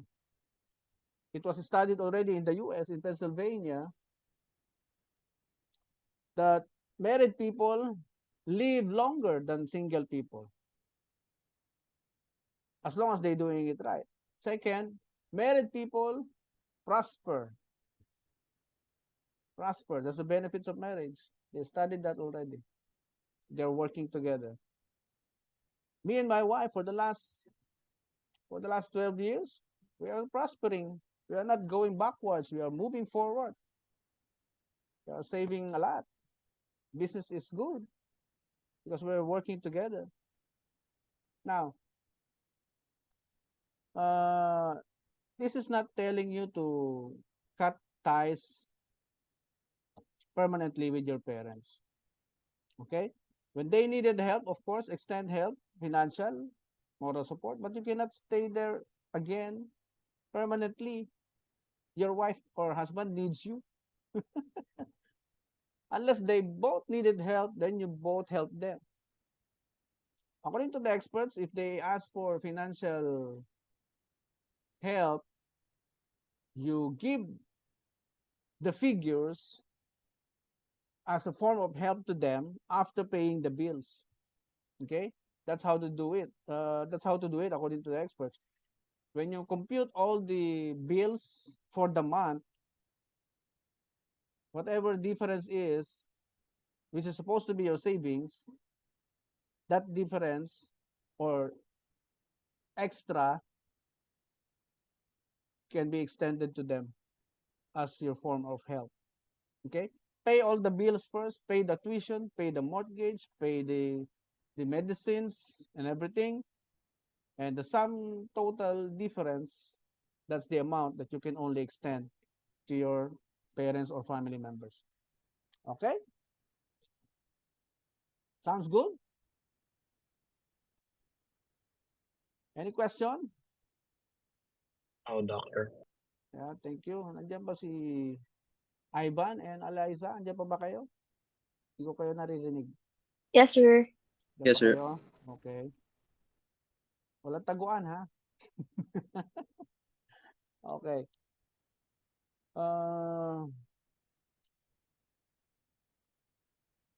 I have, naku, 15 minutes na lang ako. Let me go to the rights and obligations of spouses under the family code. Then I'll show a video that will summarize the design of marriage that I have been explaining a while ago. So this is your job description, the rights and obligations under the family code. Article 68 to 72, rights, something to which one has a just claim, such as the power or privilege to which one is justly entitled, and obligation, something one is bound to do, duty, responsibility. When we say bound to do, it means we have no choice but to just comply and do it. Okay? That is what obligation means. So number one, your rights. Can we ask somebody to read it for us? Ay, hindi ko pala na-share. Yeah. Can you read this to us, Evis? Brother Evis? Number one. Right to defend the life and honor of the other. Number two is John Michael, please read. Right to cohabitation. Right to cohabitation. Cohabitation. Okay, I'll explain the first one. Right to defend the life and honor of the other. Your spouse has these rights and you have this obligation to defend his life and honor. Yung bang hindi mo hayaang masira yung kanyang karangalan or pangalan o reputasyon. Hindi ka papayag na malagay sa alanganin ang kanyang buhay. Okay? Right ng asawa mo, obligation mo naman to. Or vice versa. Right niya rin ito, obligasyon mo naman ito. Okay? What else? The right to sexual intimacy. Pagka gusto makipag-sex. Okay, do you have the right to refuse? Siyempre, if you think about your rights, you will refuse. You will surely refuse. Okay? Your job is to think about your obligation. Okay? If you have no monthly period, then think about your obligation. No? It's the right of your husband to ask for sexual intimacy from you because it is your obligation. Okay? Or minsan naman babae naman nagyaya, di ba? Di ba girls? Kayo naman kayo minsan nagyayaya. So, if you ask for sexual intimacy from your husband, obligasyon mo yung husband na ibigay. Hindi pwedeng wala ka sa mood. Okay? Dahil ang lalaki, laging ready yan. Scientifically proven. Kahit saan niyang mapunta, lalaki, ready lagi yan sa sex. Ang babae lang yung hindi laging ready sa sex. Scientifically studied din. Okay? So, pag hindi ready ang babae, anong gagawin, husband? Tingnan natin si John. John, hindi ready si Margaret. Gusto mo ng sexual intimacy. O, anong gagawin mo? Hindi siya ready. Sumpay ka lang. Ha? Ano yun? Kakasapin ka na lang din. Kakusapin, papaliwanag mo. Alam mo, nasa batas ito. Alam mo ba nasusulat sa batas yung sexual intimacy? Okay. Pag wala sa mood, John, and all the other grooms here, ngayon pa lang, dapat maintindihan niyo na to. It's a need of each other. So kung sino yung wala sa mood, baka pagod or whatever, masayihin nyo na sa kabapagod, sa may masakit sa'yo. Di ba? Masayihin nyo muna. Which is called conditioning. Okay? I-condition muna ang partner hanggang sa maging kondisyon na siya. Okay? Masayihin or punta sa massage or magkwentuhan muna, mag-relax muna or mag-dinner muna. Pag condition na ang katawan, then you'll get what you want. Di ba, no? Tama ba, Miss Irene? Tama? Para magkaroon ng mood. Tama, Miss Irene? po. Tama, yan. Para magkaroon ng mood, hindi yung basta na lang ipipilit, no? Kasi may anti-rape law. Pag pinilit daw asawa, it's like raping your wife daw. Okay? Nasa law eh. Right to procreate. Karapatan na magkaanak or mabuntis at mabuntis. Right to jointly exercise parental authority over the children. Okay, I have to discuss this to you na yung parental authority ninyo are not equal. Again, when you read Genesis chapter 3 verse 17, Genesis chapter 3 verse 17, God said to the woman, He will rule over you. Okay? Now, here's the system. The husband is the lawgiver. The wife is the law enforcer. The children are the law abiders. So, pag merong husband na nagbibigay ng law sa bahay, rules sa bahay, ang trabaho ng wife, i-enforce yung law na binigay ng tatay. Kasi kayo lagi magkakasama ng mga bata eh. The husband is always working. Diba? So, pag merong bata na nagba-violate ng law ng tatay, matatakot yung bata. Mas takot ang bata sa tatay. Mas malakas yung tatay. Mas malaman, mas mamasel. Di sa tatay sila matatakot. Now, here's the problem. When the husband does not give a law, the woman, the wife, will give the law. Siya magbibigay ng law. Siya na ang lawgiver, siya pa rin ang law enforcer. So, anong effect sa mga bata? Walang takot kasi galing lang sa nanay yung utos. Kaya ang bata, sasagot-sagutin yung nanay, nilalabanan yung nanay. Bakit? Walang backup yung nanay eh.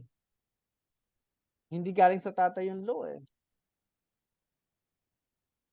Kaya maraming batang sumasagot-sagot lang sa nanay because yung tatay ay pinaubaya sa nanay ang pagpapatakbo ng household. So, husbands, please do your role. Be the lawgiver in the house. Ikaw yun. Okay? Right to be supported by the other. Marami pa to, yung rights na to. But the obligations are only 5. 5 obligations and they cover everything. Kaya natatawa ako sa family code natin. Mas marami pa yung rights kaysa dun sa obligation. Hindi balanse. Okay? Pang-pitong rights, right to be loved and be comforted. Karapatan niyang mahalin at i-comfort. Vice versa. right to jointly fix the family residence, right to manage the household, right to exercise any legitimate profession, kahit na walang consent ng asawa. O, naging issue to sa isang mag-asawa na engineer at doktor. Engineer, maraming project sa Maynila. Si doktora, maraming kliyente sa Bicol, gusto niya na mag-stay doon kasi kailangan ng mga constituents daw niya yung kanyang serbisyo. Nagtalo sila. Sino dapat masunod? Yung engineer o yung doktora? Dahil hindi nila alam ang gagawin nila, imbis na sa marriage counselor sila magpunta, nagpunta sila sa korte. Pumunta ng korte. So, the court said, your wife has the right to exercise her legitimate profession.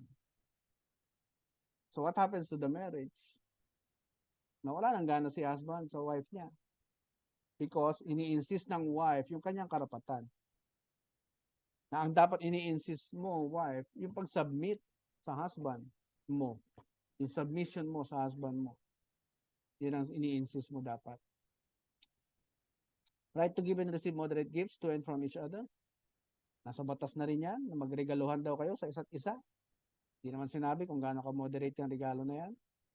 Right to retain the ownership, possession, and administration of their exclusive separate properties before sila ikasal. Meron daw karapatan ang bawat isa sa inyo na maging iyo pa rin yung mga naipundar mo bago kayo mag-asawa, bago kayo magpakasal. Meron ka rin daw rights diyan. Siyempre, pag in-enforce mo to sa pamilya mo, sa marriage ninyo, ang mararamdaman ng asawa mo, parang nabibetray ka. Di ba? I felt like betrayed. Ano ba ako? Ano ba ako? Asawa mo ba ako? Ano? Ba't hindi mo ako kinukonsulta? Kahit pa pag-aari mo yan, you should have consulted me. Di ba?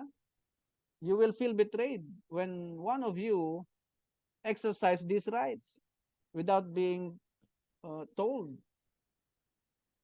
sa iyo. Without you being consulted. Kaya ito nagiging common problems ng mas maraming nag-aasawa ngayon because they don't know the concept of marriage, which is oneness. Oneness. Magdidesisyon ka na ikaw lang, parang wala ako sa marriage na to. Para saan pa nag-asawa tayo? Diba? Ang dami pa, oh. Rights, rights, rights. Diyan tayo nabubuhay sa rights, rights, rights. So the original design of marriage is the ideal man must be godly, knows God, fears God, loves God. Must be working, visionary, leader, goals, must be protector to wife, children, and family. Cultivator, improves his wife, children, entire family territory. Family first. Cultivate your family first before cultivating other people. And you must be law-abiding. You must fear the laws of God. Ideal woman is an Ezer, or God in the flesh for the husband. That's how God calls himself during the times of troubles. People come to him and he calls himself Ezer. And the same title he gave to the woman, helper, which only means that your wife is God in the flesh for the husband. Takbuhan mo yan sa oras ng pangangailangan. Ano yung mga oras na pangangailangan? O maapaw ang sperm mo, saan mo i-release yan? Sa wife lang. But again, you must manage your sperm. That is very powerful, no? Pwede dumami talaga anak mo. Baka taon-taon mga anak si misis. What else? Takbuhan. Pag nagigipit si husband, dahil pag pera nyo lang, inaangkin nyo lang. So, tatakbo si husband pag siya nagipit, na short. Eh, di dyan sa pera mo. O, pag wala namang makita, wala kang mapakita, saan mo dinadala pera mo? No? You have this feeling kasi na pag pera nyo lang. Pag pera ng husband, pera nyo rin. And I don't blame you for that. That is a natural reaction of your body because you activated a relationship. Okay? You will expect the man to provide for all your needs. Why you feel that way? Because you are a baby of that man. Because you came from the body of that man. And the source, your husband, being the source, should provide for everything that you need. Okay? Virtue protects your body parts. You respect your husband, hindi nager, hindi nanunumbat, hindi magastos, hindi nangiinsulto, hindi dominator. Because walang husband, no husband will be happy if the wife is dominating him. Walang husband na matutuwa sa babaeng dominante. Okay? Di ba no, Ivan? No, Ivan? Tama ba Yes, ako, sir. Ivan? Yeah? Hindi matutuwa si Ivan pagka pinapatakbo ni Eliza yung buhay niya. Ha? Baligtad eh. Si Ivan yung magpapatakbo ng buhay because he is the leader. Submissive ang wife na ideal. Sumusuporta at nagpo-focus sa vision ng husband. Wise, matipid, nag-iipon para sa pamilya at hindi para sa iniwanang parents. Okay? Yan ang ideal design of marriage. Yan ang nasa Genesis chapter 1. So I'll show you that video, very short lang. Before we conclude, I have to show that video to you. Very quick. Before we close. Any questions so far? None, sir. None, sir. Are you learning? Yes. Yes, sir. Yes, sir. Thank you. So I hope this is loud and clear in your monitor. I have a question about the embassy stuff, but I can ask later. Okay, okay, brother. Later on.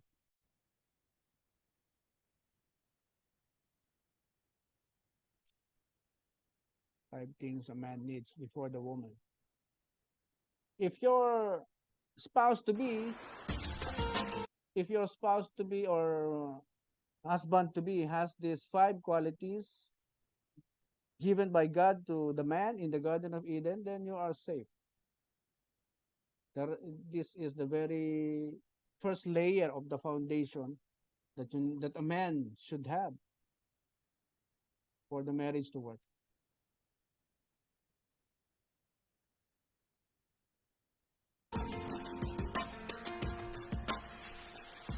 Okay, loud and clear in your screen. Is it loud and clear? Loud and clear. Can you see the video? No, I can hear it. I just can't see it. Okay. Oh, there, I can see it now. Okay. When you read the first marriage in history, it's found in the Constitution of our country. Section Genesis, subsection 2, Article 24. Here's what it says. First of all, it says, God took the man and put him in the Garden of Eden.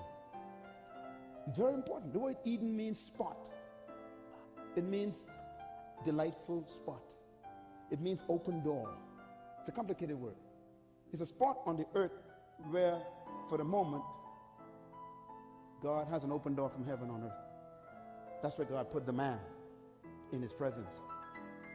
It's the presence of God. But when God made the first male, he put him in this presence. The first thing God gave the man was his presence. Eden. So the first thing a man needs is not a woman. The most important thing a man needs, a male needs, is the presence of God. And a woman should meet you in the presence of God. Some women amaze me. They leave the presence of God, go in the bush to find a brother, and then try to drag him back to the presence. Come on, you're going to come, brother. Oh, yes, you will. Eve met Adam in Eden. And then the next thing God told the male, one simple word. Genesis 2, verse 15. Work. Can I say it again? Work. God gave man work before woman. All right, everybody say work before woman. That means a man needs a job before he gets a woman. God's priorities are very clear. Hmm? The third thing God told the man, Genesis 2:15, he says, cultivate. Cultivate means to bring out the best in everything around you, to maximize the potential of everything around you, to make everything fruitful. He only said that to the male. That's why God will never give a male a finished woman. The male was created by God to create what he wants. The woman you're looking for, brother, doesn't exist. She's in your head. Your job is to take the raw material you married and cultivate it into the woman in your head. So you've been married for 20 years and you still don't like the product you get, that's your fault. Jesus Christ is a real man. He's a real man. A real man. Jesus Christ has a wife, a woman, beautiful woman. Her name is Ecclesia. He said about his wife, he says, husband, love your wife like I love my wife. Now you can tell us how to do it. He says, you wash her with the word. Then you remove every spot, every wrinkle, every blemish, and present her to yourself. So when you see your husband, just keep telling him, cultivate me, baby, cultivate me, baby, cultivate me, baby. If your wife putting on a little bit of weight and you don't like the fact she's putting on weight, don't criticize her. Wake her up 6 o'clock. Come, baby, let's go jogging. Cultivate you, cultivate you. Come on, baby. Woo, come on, baby. Come on, baby. You don't like her dress? Take her down to Saxton Avenue and you pay for it. Come on, ladies, help now, ladies, help now, ladies, help now, ladies, help now, ladies. Cultivate me, baby. She can't speak good English. Send her to school and pay for the tuition. The fourth thing God told the man, he says, guard the garden. The male is supposed to be the protector of everything under his care. That's why God gave you a stronger bone frame, a bigger muscle mass, not to abuse the woman, but to protect the woman. The last thing God gave the man was his word. God says, Adam, do not touch the tree. God never told the woman about the tree. Never. Which means the male was the only one who got the word of God. His job was to teach his wife the word of God. Nothing can frustrate a woman faster than this statement. A woman will always ask a man, so what do you think? And that dummy would answer, what do you think? Don't do that, brother. Don't do that. Is she looking for knowledge and direction? Now watch this. That was the last command God gave the man. Don't touch the tree. That's verse 15 and 16 and 17.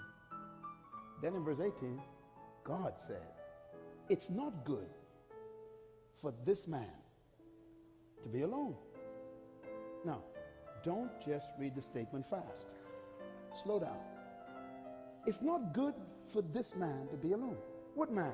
The man who is in his presence, working, can cultivate you, can protect you, and teach you the word. Got it, Pastor? So, here's the problem. If you meet a man who don't like his presence, ain't working, can't cultivate you and improve you, can't protect you, and don't know God's word, it is good for that man to be. So those are the 5 things a man needs before a woman.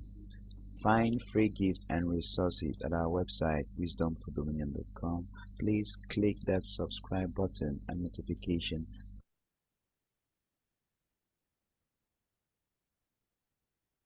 Okay, napanood niyo po? Panood niyo lahat? Maganda ba?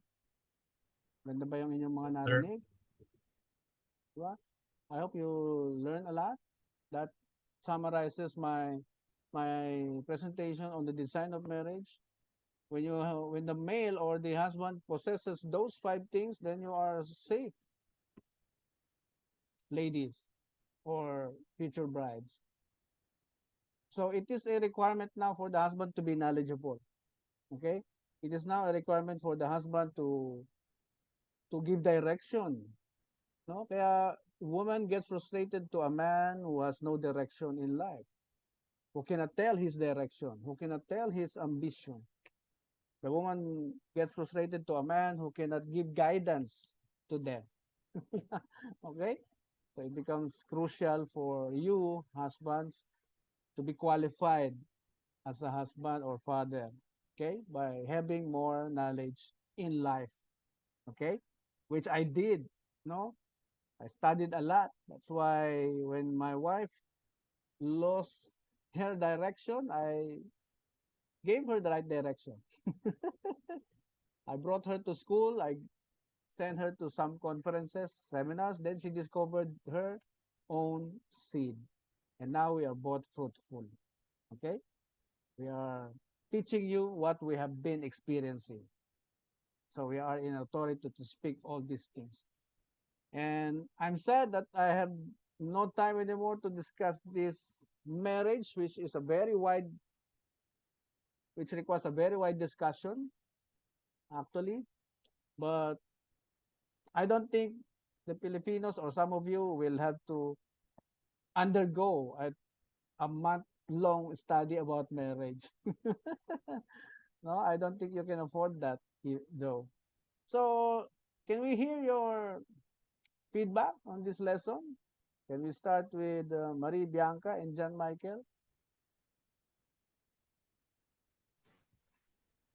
I thought it was very eye-opening that it covered more than one aspect of the marriage, like both the marriage aspect and also the family planning by your wife. I think that was very eye-opening. That we thought coming into this, it was just going to be like a normal health class, family planning seminar, but I'm glad it was uh, more inclusive of all the topics. Thank you, John. How about Miss Marie Bianca? It was very informative and helpful, and of course, it will help us in the future. Yeah, I hope you have not heard this from other sources. No, we have studied this a lot. This is a result of me personally, of my 30 years of study. Yeah, thank you for your feedback. EJ and Isa, please. What is your reaction to our session today? We've learned a lot, and actually, it opened our eyes that entering the married life is a complex thing. It involves a lot of variables, and it will not be just between two of us. Of course, it's very important to put God on our relationship to ensure that throughout our married life journey, we will have a blessed life.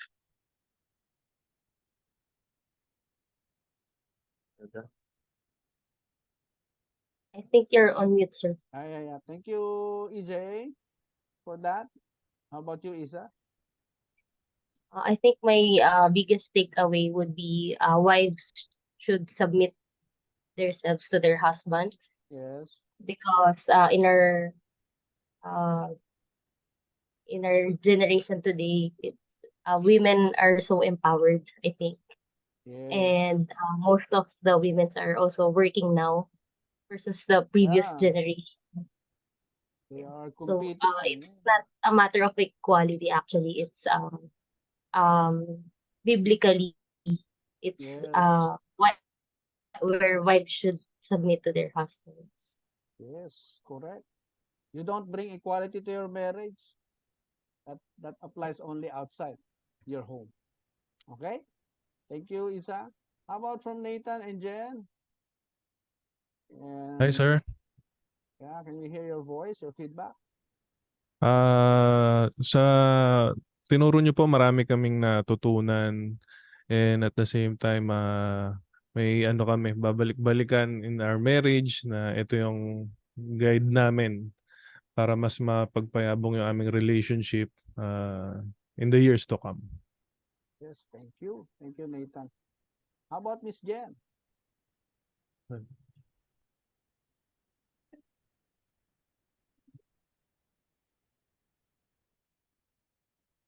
Din po sa sinabi ng magiging partner ko. Mm-hmm. Ano yun? The same lang, copy paste? Okay. Thank you. you, Jen. Okay. Derek and Irene. Hello. Hi, Derek. I think it was very informative. The especially bringing God into the picture, Yes. very important. I know a lot of it's been gone, especially here in America. They teach they're teaching some bad stuff, and then they Yes. wonder why divorce is so high. It's the opposite. Yeah. But no, I absolutely love the course. Love that you put God into it, and God bless everybody that's in here right Yes. now. Hope you have a great marriage. Yeah, thank you, Derek, for your attention, even though you are moving. Thank you for your attention, for participating. Are you outdoors or not? Are you No, working? I'm inside. No, I'm inside. It's Okay. yeah, it's 1 o'clock in the morning right now. Oh, really? Yeah, Okay. Thank you. yeah, Thank you for listening. And no Irene. problem. Irene? Is it Irene or Irene? Ayun po. Aaron. Irene. Kahit ano po dyan. Okay. Bali sa akin po is, pagiging respectful. Yung hindi equal yung Yes. see, in a marriage, hindi po talaga equal yung asawa at yung, I mean, yung lalaki at saka yung babae. Mm. Yun po, pagiging submissive at saka pagiging respectful sa partner. Yes, because your goal is to become one. Okay? Become one. Thank you, Aaron. Now let's listen from Ivan and Alisa. Ivan and Alisa. Sir, for me, it's very helpful and it will surely gives us a better future. And I have learned that there are many things to consider first Mm. for our relationship to work. Yes. Yes. Thank you, Ivan. At least this is an eye opener for both of you. Okay. How about you, Alisa? Sir, the intertwining of the marriage counseling and the family planning topics has been, I can say, a valuable investment for us in the well-being of our relationship. I can say that it's a catalyst for growth, hindi lang as a couple but also individually. And I really like the proactive approach uh, that I can say can set the stage for a future where we can both navigate the challenges and the joys with a shared sense of purpose. Thank you, sir. Thank you, Alisa, for that. Let's hear from Margaret and John. Hello. Aside po dun sa mga sinabi nila, I really appreciate po dun sa rights and obligations, especially in the scrapping of data. And I think it will be really helpful once tuloy yung marriage na, yung wedding namin. Yes, thank you. Margaret. Hi, I'd like to also comment on the family planning. I always advocate for family planning here in the Philippines, and I would like to thank Aquaria for the maybe eye-opening for other people regarding family planning, because it is a very touchy subject and a lot of people are not aware of what they should be what they should be knowing about their bodies and how they could cater to their families better if they undergo family planning. So thank you for that part as well. Yeah. Are you overseas now, Margaret? No po. Okay. Okay, thank you, thank you. Now let's hear from Evis and Mary Grace. Evis. First off, sir, thank you for the time and effort for preparing the presentation. Yeah, it's been an eye opener coming into this. Honestly, I was like, probably it's a waste of time, but actually, it was an eye opener. All the stuff that was discussed is really useful to our marriage and relationship for the future. And again, thank you, sir, for your time. You're welcome, Evis. Are you a foreigner, Evis? No, sir, I'm currently in Canada. So it's around 4 in the morning now. No, I mean, are you a Filipino or? Opo, Canadian? opo, opo, Ah, opo. Filipino. Can clear na po. Okay, si Mary Grace. Mary Grace Jane. Hi, Mary Grace. I'm from the Philippines right now, sir. Mm, Hi, sir. hi. Tell us your feedback Yes. in this lecture. Sir, I've learned a lot, especially when it comes to family and how it is important that there is you need to learn the values of love, respect, faith, caring, and everything else that concerns with regards to the family. Yes, thank you. Thank you so much. In closing, let me share with you these slides. Happy life, happy marriage is our priority. We decided on that. So in order for you to have the same happy marriage that we are enjoying, you should decide on this. Decide on this, believe in this, and you will surely have a happy marriage because you decided on that. We are the architects of our future. So spend more time to each other, spend more time to your children, and you can never buy the happiness in this child's smile. Okay, this is one of our child, Paolo. That smile cannot be bought by any amount. Okay, especially when you spend time to each other as husband and wife. So the fate of the next generation lies to all the responsible and loving husbands and fathers with supportive and submissive wives and mothers today. Who is the happiest human being in the picture? Sino? Looks like the mom. Yeah. Which means happy wife. Happy wife means, Eliza? Happy life, sir. Yan, di ba? Kailangan laging ganyan ang big smile, lagi ang wife pag nasa picture, ha? Because dyan makikita yung reflection ng iyong mga ginagawa, husbands. Okay? If your wife smiles like that, if your wife is very happy like that. Okay? So, remember that we are just managers on earth. Pinanganak tayo ng hubot-hubad. We don't own anything when we were born. We don't hold anything when we were born. We are just managers. Everything that comes to us, we are just managers. So, tell your partner now, tell your fiance, my darling, we are just managers. Open your video and audio. Whatever you call each other, it's baby or honey, use it. Say it now. Love, we're just Love, we are managers. just managers. Darling, we're just managers. I vow to manage you very well. I vow to manage you very well. Very well. I'm out to marriage very well. I vow to manage our marriage and family very well. All together, sabay tayo. I vow to manage our marriage and family very well. Let us manage well this institution together. Go. Let us manage Let's manage well all this this institution institution together for the sake of our children and their and their children's children's children. children. Children's children. Fantastic. Thank you. Thank you. Watch out for my book soon. Tamang guide sa pagpili, tamang lalaki, tamang guide sa pagpili, tamang babae. These are my forthcoming books.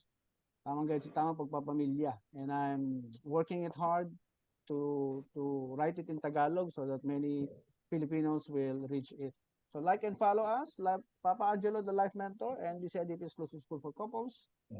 So if you don't have feedback, questions, or violent reactions anymore, let's all stand for truth. Okay, may question kanina si is that Derek? Derek, you still want to ask that question? Yeah. Go ahead. Yeah. I've been on the website. I actually have it up.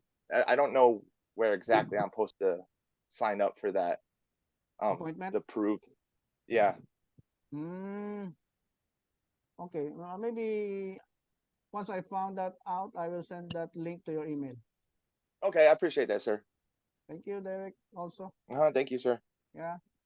So, thank you, my sincere prayers for the success of your marriage. Let's give a big hands to ourselves. Palakpakan naman. Were you confused? Have you been confused? Where am I in this picture? Ha?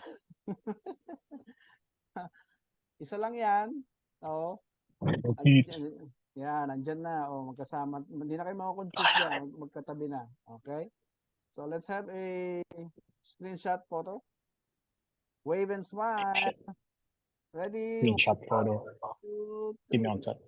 One more. Pa-open naman video, Erin and Derek. Mary Jane, Mary Grace, please. 1, 2, 3. One more. Please open your videos. 1, 2, 3. All right. Thank you so much. Bye-bye. Enjoy the rest of the week. Thank you, sir. Bye. You're welcome.